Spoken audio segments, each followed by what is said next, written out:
Hello all, welcome to screen space. ఈ వీడియోలో రాజ్ కుమార్ రావు గారు నటించిన మాలిక్ 2025 హిందీ మూవీ రివ్యూ గురించి అయితే తెలుసుకుందాం. ప్రెసెంట్ ఇది ప్రైమ్ వీడియోలో రెంట్కి అయితే స్ట్రీమ్ అవుతుంది భయ్య, బట్ మీకు బయట దొరికేస్తుంది. మూవీ డ్యూరేషన్ అయితే 2 hours 24 minutes అయితే ఉంది. సబ్ టైటిల్స్ తోనే చూడొచ్చు, తెలుగు డబ్బింగ్ అయితే లేదు. స్టోరీ ప్లాట్ వచ్చేసి మూవీ మొత్తం కూడా అలహాబాద్ లో 1980 సెటప్ లో రన్ అవుతుంది అనమాట. మెయిన్ లీడ్ అయిన హీరో దీపక్, తను ఒక ఫార్మర్ సన్ అనమాట. వాళ్ళు ఒక పీస్ఫుల్ లైఫ్ అయితే గడుపుతుంటారు. బట్ ఒక ఇన్సిడెంట్ వల్ల వాళ్ళ లైఫ్స్ అయితే అప్సైడ్ డౌన్ అయిపోతాయి.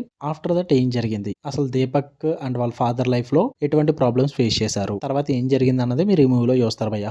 ఇక ఈ మూవీ నాకు ఎలా అనిపించింది అంటే, ఫస్ట్ థింగ్స్ ఫస్ట్ నాకైతే నచ్చలేదు భయ్య. నాకేమో వర్కౌట్ అవ్వలేదు. చాలా రొటీన్ అదే రెవెంజ్ ఫార్ములా అనమాట. పాజిటివ్స్ విషయానికి వచ్చేస్తే full credits goes to Raj Kumar Rao గారి పర్ఫార్మెన్స్. వేరే లెవెల్ భయ్య. ఇంటెన్స్ అండ్ కన్విన్సింగ్ ఉంటుంది. ఆయన ట్రాన్స్ఫర్మేషన్ కానీ, ఆయన రూత్లెస్ గ్యాంగ్స్టర్ కింద మారిన విధానం కానీ, అండ్ ఆ ఇన్నోసెన్స్ క్యారెక్టర్ దగ్గర నుంచి, అండర్ డాగ్ దగ్గర నుంచి ఒక గ్యాంగ్స్టర్ గా మారడం, ఈ ట్రాన్స్ఫర్మేషన్ ఇదంతా ఆయన పర్ఫార్మెన్స్ లో చాలా బాగా వర్కౌట్ అవుద్ది. అదైతే చాలా బాగా అనిపించింది నాకు. బిగ్గెస్ట్ పాజిటివ్ అని చెప్తా. అండ్ 1980s ఆ బ్యాక్ డ్రాప్ అండ్ సెట్టింగ్ కూడా బాగుంటుంది భయ్య. పొలిటికల్ అట్మాస్ఫియర్, గ్యాంగ్స్టర్ వైబ్ ఇదంతా కూడా చాలా అథెంటిక్ గా ప్రెజెంట్ చేస్తారు. కొన్ని డైలాగ్స్ కూడా బాగానే అనిపించాయి. అంతే భయ్య, ఇంతకు మించి అయితే నాకు ఏమి వర్కౌట్ అవ్వలేదు. నెగిటివ్స్ విషయానికి వచ్చేస్తే స్టోరీ చాలా రొటీన్, చాలా ఫెమిలియర్ స్టోరీ. ఎప్పటి నుంచో చూస్తున్నాం, కొత్తగా అయితే అస్సలు ఉండదు.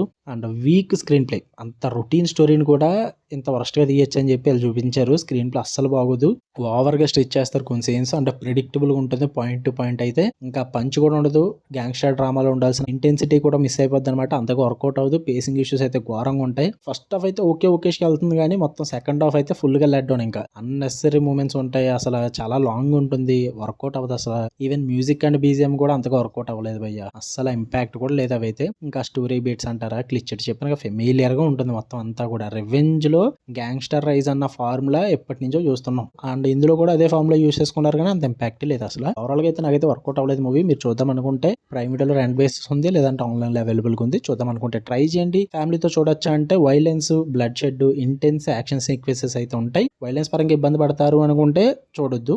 లేదు పర్లేదు అనుకుంటే చూడొచ్చు భయ్య. కొంచెం అడల్ట్ లాంగ్వేజ్ అయితే ఉంటుంది, మరి బూతులు గట్రా ఉంటే చూసుకోండి. పర్లేదు అనుకుంటే చూడొచ్చు. మీకు వీడియో వస్తే లైక్ చేయండి, షేర్ చేయండి, మీ ఒపీనియన్స్ కూడా కామెంట్ చేయండి. మళ్ళీ నెక్స్ట్ వీడియోలో కలుద్దాం. Until then love you all, by.